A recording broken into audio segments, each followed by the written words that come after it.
why are you running? Is it working? Are you happy? This is what you really want?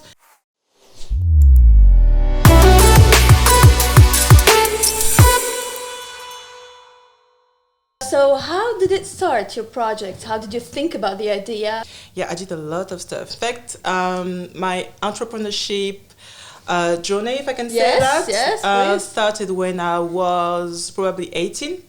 Oh. So just after I had my high school degree, what we say, baccalaureate in French, I wanted to see, because all the time at home, my parents were saying, oh, you're going to see when you work. You're going to see when you work. And I was like, what I'm going to see when I'll be working someday. And so we were talking about how hard is it to have money, how hard is it to make a way of living and everything like that. But I didn't know that. And so I just wanted to see it. And right after I had my degree, I started for a student job. And hopefully I wasn't recruited at McDonald's or anything like that. They didn't want me. I tried, but I think they didn't want me. And maybe I'm the only student to say, no, we don't want you. And I started to work at a company who sell, furnitures, kitchen and everything like that. And it was just amazing. It was my first experience. And this trains, I don't know how to say that. Professional experience. And I was like, wow, I like working. I really love working. And at the same time, I was studying history and economy. I had no idea what I wanted to do, as many people at 18. And at the same time, my boyfriend of the moment said, yeah, Jen, I would like to, I have a project and I would like you to work with me. And I said, yeah, okay, why not? So I started just to help him with his project. And then I started studying communication and marketing. Nice. And he said, yeah, can you be my head of marketing? I said, yeah, why not? I had no idea what it will be and how it will help me and everything. But I said, just, yeah, let's start it. And I started like this. It was very helpful, very, how can I say that? It helped me improving a lot. So everything I was learning at school, I was learning how to do it. So at school, I was learning things, everything was theoretical. And at that moment, it was so real. You were practicing. Yeah, I was practicing everything. So we started to have fashion shows, partnerships, and a lot of stuff. I was kind of between 18 and 20. I don't know exactly. It's been a while. Okay. But it was my first step. In what industry? Fashion. Yeah, fashion. It was a small French style, something very, very cute, in fact.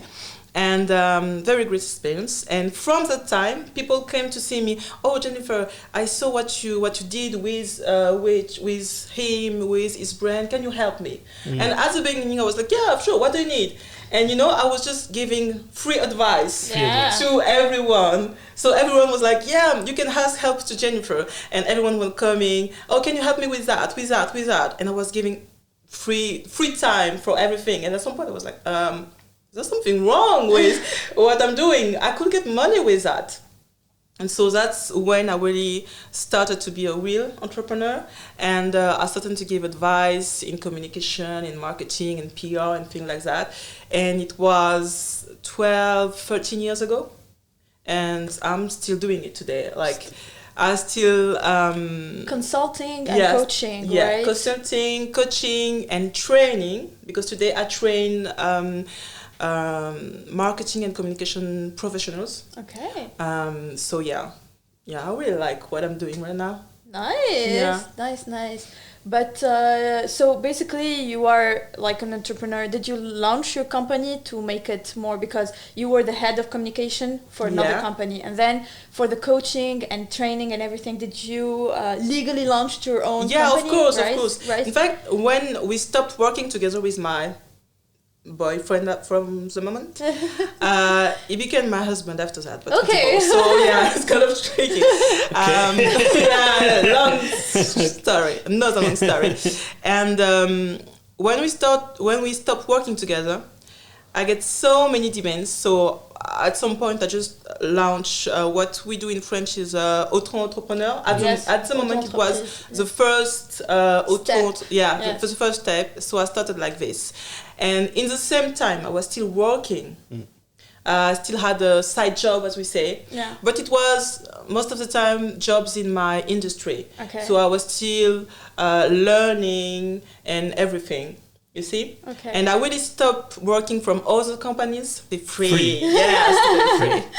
Amazing. Yeah. How about le cercle des audacieuses? audacieuses? Yeah. How do you say that in English? It's a cycle of daring, audacious. of bold women. Bold. Yeah, you say it's a cycle Audacious. of bold women.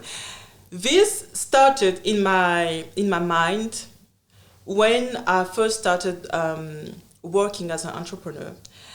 I noticed that women were not doing the things the same ways as men. Like, I have some friends, some boyfriends, they were saying, some men friends, they were saying like, they were really free in their mind when they were starting something like, ask one of them, you're not afraid to lose or something like that? Yeah, I'm sure I am. So how do you continue to do what you're doing, because it's kind of risky and everything? And they say, yeah, but Jen, I just have to do it, so I'm doing it. And when I was asking the same question to women, they say, yeah, I'm so scared, I don't think I'm going to do it. I don't think I'm going to continue, it's so hard and everything. And I was like, well, yeah, this is kind of very strange. Like, they are some of the women I was talking to, they were so brilliant, and I was wondering, how can they stop dreaming when they are so brilliant? They can do so many things. I could see that. They have so much potential. They have so much potential, and so I just stopping because, my boyfriend is saying I should stop. I have a very good job. I should stay in the company and everything like that. And I was like, looking for stability. Yeah, stay like this. It's very good like this. Comfort zone. Yeah, and so I see that when we were talking together with women, we were like kind of very strong, and it's like we can do everything we want and blah blah blah. And I say, yeah, this is something I want to keep doing. But at the beginning it was just once per year or something like that. And when you see the same woman 3 months after, she just stopped. So I saw we need to keep it going, to keep always. doing this always at some point, very very often, let's say that. And the other thing I noticed is that we needed proof. Like, for example, I'm kind of naive, I don't know, but for me, even if you are owner, you are a CEO of a big company, you can still be human, you know? Mm-hmm. And when I say this, for me, it's not like just something beautiful you put everywhere. It's something you have to do. You have to prove it. So it means like you don't do like a micromanagement and everything like this, because you trust your partners and everything. And I needed proof. I needed not just say, yeah, it works. You can have a very big company. You can be very successful and keep on respecting people. I needed proof of that. How did you get it's working. So I look for that. Like, I was searching. I need to see woman, very successful woman, still very human, not like the kind of le diable s'habille en Prada. I don't know what it in English. The devil wears Prada. Yeah, exactly. Yeah. Very easy. I needed something very real. And the first one was, what's her name? Laetitia Mendes. Okay. A French woman, very inspiring woman. And Laetitia, hi. She's very inspiring. She's a small woman, but she has so much charisma. Like, when you see her, she's like, you can see she's here when she goes somewhere. But she's so humble, she's so respectful, and she really loves people. And that woman, that's the first one I invited to a business dinner. And I wanted her to talk, to give us advice, to share her experience. Laetitia Mendes, for example, she works with TV. Pascal Le Grand Frère, France Télévisions. She made so many things, and I think today she's working as the head of communication of a very big company in France. And yeah, she was the first one. After that, I said, okay, we had a woman. So I said, I proved it one. I need to do it again. Yes. And then I was like, we can be inspired by men too. Absolutely. It's not like just because it's a woman network doesn't mean men cannot come. Okay. So we started looking for men, and that's how we get Laurent Vimon, the CEO of Century 21, French Century 21. Yeah. And the same, it was so inspiring. And these people, these CEOs, they come in a very little, kind of in our little space, in our safe place, to share advices with us. And sometimes it's very private advices, but how much can you get from this kind of advices? How much time can you win finally? It was what I was looking for. So yeah, and we share all of this with audacieuses. Amazing. How often? Now you said once a year is not enough because. Yeah. So how often? So today, at Le Cercle des Audacieuses, we have many other events. For example, we have Le Déj des Audacieuses.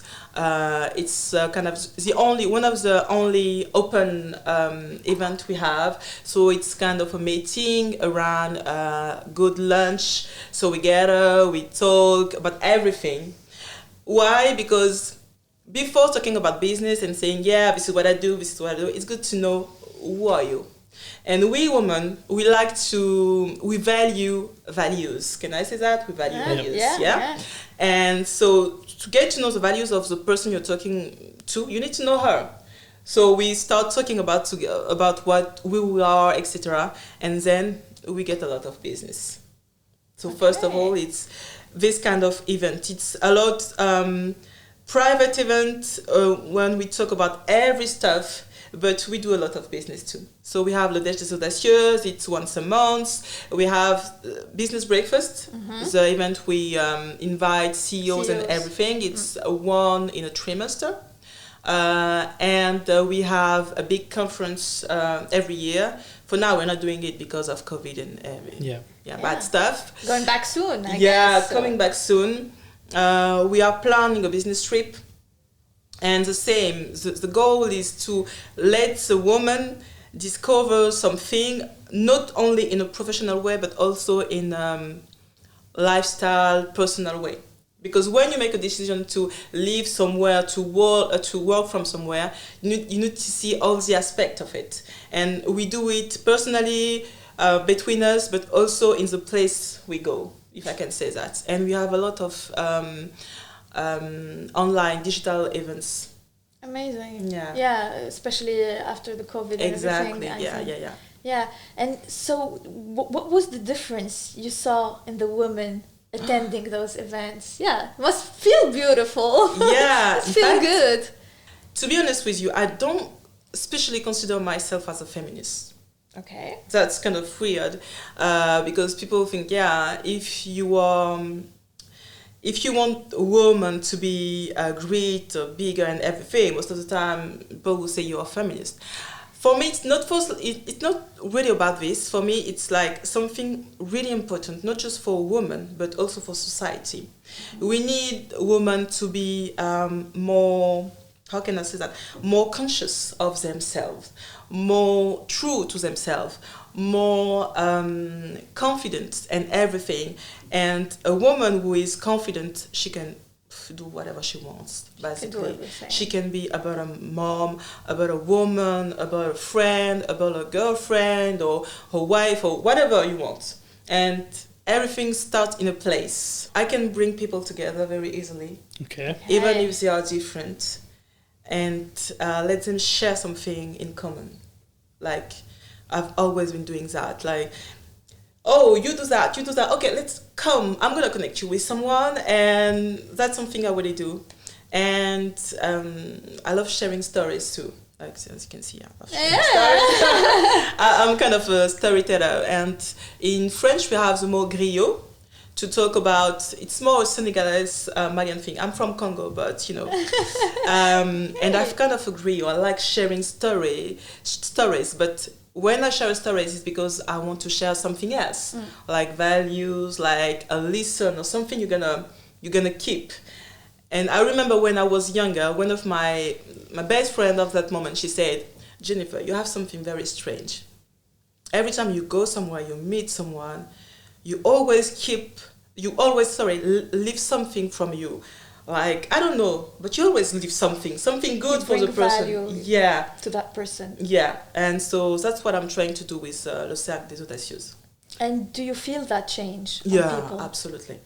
We can see that. Amazing. We can see that. Sometimes we have women, they come and at the beginning they are all shy and they don't really know how to speak, and at the end they are like, hey, I'm going live tonight on YouTube, on this. I'm like, what happened? Amazing. But I know what happened. It's the fact that they met so many inspiring people, and they discover that they can be what they want. And we put so much to encourage them and put them to go. I'm the person, like, you come to see me and you say, yeah, I want to do that. Okay, so what are you waiting for? But I don't know how to do. Did you look for it? Did you search? Did you make no? What are you waiting for? You know? Yeah. So start trying. Yeah, start trying. Did you try? Did you, I don't know, Google it, something? No. So yeah. So you said at the beginning, which is interesting, there is a difference between a man and a woman on that side of it. So why do you think there is a difference after seeing different cases? From my experience, men are more feeling free, even in the way we educated them. It's like, oh, you want to go on this street, just go. Okay. And women, we know, no, don't go there. You cannot do that. You know, they are not used to make the effort to try to take something. And men, we educated them to learn how to survive in this society. Okay, so there is a small things that we did in education that implies that separation somehow. Education, society, and everything. Okay, so the moment we discover that, and we want to encourage women to take, as you said, from your experience, what is the best way to encourage women to do it, to go forward? Let them fall. Okay, it's not only for women, even for men too, but let them fall. Like, you cannot succeed in everything, and it's okay. And women put so much energy to try to succeed in everything. And you can try, and if it doesn't work, it's okay, it's fine. What's going to happen after that? Is the world going to fall? No, it's okay. You're going to survive it, and we're going to find something else. Do you think that men are not afraid to fail because they are just not afraid? Or because the society do not blame them if they fail? This is why.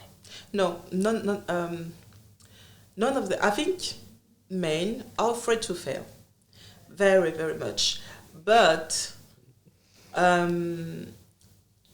they just believe they have to do the right thing, especially when they have family and everything. They have kind of they put themselves a pressure, but this is not the same kind of pressure. For example, for a woman, she will put a pressure because she will first think, if she have children, for example, she thinks about children, things. She will think about everything, every aspect of this. Sometimes everything at the same time.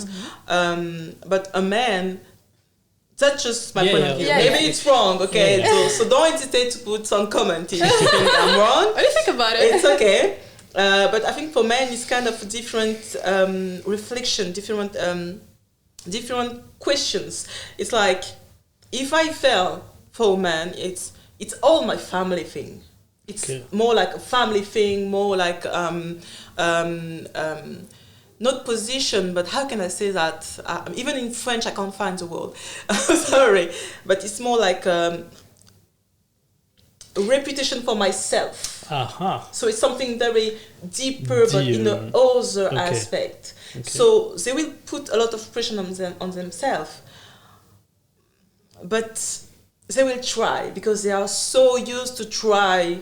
Okay. You see, for example, you can see no man, if you give him a promotion, will question like, do I deserve it? Okay. Do I deserve it? If I give you a promotion, It's okay, I'm gonna take it. But for a woman, she can question, do I deserve it? Am I good enough? Can I handle it? But a man, I can. I'm gonna take it first, you know. And so, then I learn what to do. Exactly. The woman will say, "Wait, but I have to pick up my kid. I have to do that. I have to do I this. have to do this. Can I do it?" And she can refuse very good opportunities. But the man is gonna take it. He's gonna take it because he learned to do that. And this is something very good, I think. Yeah, for sure. Yeah. I am. From what you said, I took something, and it may be true, may be wrong. But do you think that men do take that risk in professional career because they value only the professional career, and women have a different part on her life than the other thing as priority for her, for himself or for itself? It's kind of a tricky question, I think, today. It's a tricky because it really depends on the education and on the way people see things in our society. So I don't really know how to answer to that. My fiancé, he will have an answer because he always have an answer to everything. But so I'm saying that because I know he will see, baby, you could have said that, and everything. But to be honest with you, of course, I don't really know how to answer that. It's okay. I really don't know how to answer that. Yeah, it's okay. Yeah. So, basically, you're trying to empower women by sharing the stories of CEOs, women and men. Yeah. Do you choose specific stories, or every story is welcome for you? We choose a story, and what do you look in the story? Even in the people, inspiring? Because first it's about the people. Yeah. We care a lot about the values. Like it's not enough to succeed. You need to. Yeah, exactly. To be honest with you, for us, success is not about how millions you have, about your how do we say that, estimate value. There is worth. Your worth. Yeah, it's not about your worth net per year or anything. Nothing like that. It's more about regarding the world today, regarding what you do, in which industry you are and everything, your success, how did you manage to do this, and how did you stay connected to your values? We always, in le cercle des audacieuses, values are like in the foundation and on everything. We don't care if you are very good and everything, you have Jeff Bezos or I don't know, whatever. Yeah. It's the human worth. Yeah, your human worth and how you value it. And we need proof. Like, you can just say, in our company we say this, okay, but facts. What are the facts saying? And this is what we look for. We had, for example, Elisabeth Moreno. I don't know if you see who she is. Today she's a minister in France of Égalité or something. Yeah, today. Yeah. But when we invited her, she was a big person too. She was PDG of CEO of Lenovo France. Yeah, and after that she get promoted in another company. She became head of HP in Africa. So amazing. So technology, which is really, and a woman and a black woman. Yeah. So I think she was even coming from the suburbs. So it was kind of all the stuff. And when we invited her, she was working at Lenovo, and she shared so many stuff with her. Everything was private. I think at some point we're gonna make people sign something saying, you cannot say what you hear here. But having her experience as a black woman coming from the suburbs and working in a male industry, and how she managed people, because she was at the top management basically, it was crazy. How many times can you have this when you started as an entrepreneur? It's like this. We don't even know how to value it. Yeah. So these kind of things. Amazing. So after all of this experience, do you have one advice to give for let's imagine that there is a woman watching you now. She's still young. She wants to do something. What advice can you give her? First, get to know yourself. Okay. Get to know yourself, because we don't think a lot about this, and sometimes you have entrepreneurs who say, okay, I'm going to do this, and this is my business plan and everything. Okay, this is my business model. Okay, so are you sure it's going to work? Are you sure? Not if it's going to work, because it may work, but are you sure this is a good thing for you? And at some point, like 5-10 years after, you're going to have a breakdown because finally it wasn't for you. I had a woman I coached at some point. She was between 20 and 22, and she started something at very successful. The first year she got, I don't know, but very big figures, very good for age. And she said, yeah, but I'm not happy. Yes. Like, it was good, but I don't know, something's wrong and I can't say what is it. And when we start the personal coaching, we discover that she has been, how do you say that, harcelée? How do you say that? I forgot. Harassed. Yeah, she was harassed at school. And she just, not forgot, but she put something behind her, and she said, yeah, it's behind me, I don't think about it. I say, you lying. Past traumas always come back. Exactly, and this happened when you were a teenager. So at the moment you start to build. To build yourself and everything. So of course this is something important, and we have to talk about this. But at 20, she was so young. Can we go deep on this thing? She wasn't ready for that. And the first thing I would say, it doesn't mean you cannot start when you're young. You can start, but you have to know just at least a little bit about yourself. Like what you want to do, who you are, where do you want to go, these kind of things. I see people running all the time. I have so many things to do. My agenda is like full. Okay, but why are you running? Is it working? Are you happy? This is what you really want? And question yourself about your personal life too. I think we should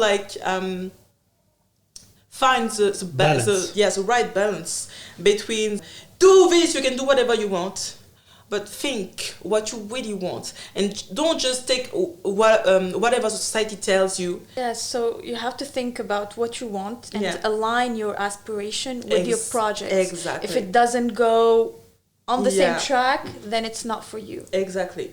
And you have to open the door, like things can change, and it's okay if it change. Yeah, it's not the end of the world. It can change at some point. What kind of changes are you? Any change, but you have to be open to change. Like if you expect life to just happen the way you think, oh my God, you're gonna have so many surprises. You said earlier, when you meet people, you need to contribute. You need to. Yeah. Don't you feel sometimes that it's overwhelming for you? Yeah, is it? But I learned to. Or do you channel that energy? I learn to keep it sometimes. Yeah. Like for example, sometimes when I was taking the metro and everything at Gare du Nord, I see tourists. They are lost. I just want to help them, but I don't have time for that. So at some point, I have to focus, to think about, okay. So your instincts would be to help, but you take the time to think. Should I or should I not? Depending on the... Today it's more... I'm more focused. So today I know to put myself kind of away of things, because I even lost some friendship because of that. So now I know how to stay silent sometimes. Sometimes I hear people think they have this kind of problems, and I'm like, oh wow, must be hard. Oh, okay. And because you feel like it's more efficient in some situations. In some situations, better to listen to the person. You have to just listen and don't say anything, and let them figure this thing from themselves. And sometimes, people, you help them, they didn't ask for your help. They say, yeah, but you tell me to do that, and I didn't ask for your help. Okay, it's okay. So I try to balance this thing, this desire and everything to help a lot of people, because anyway I can't help everyone, so yes, for now it's fine.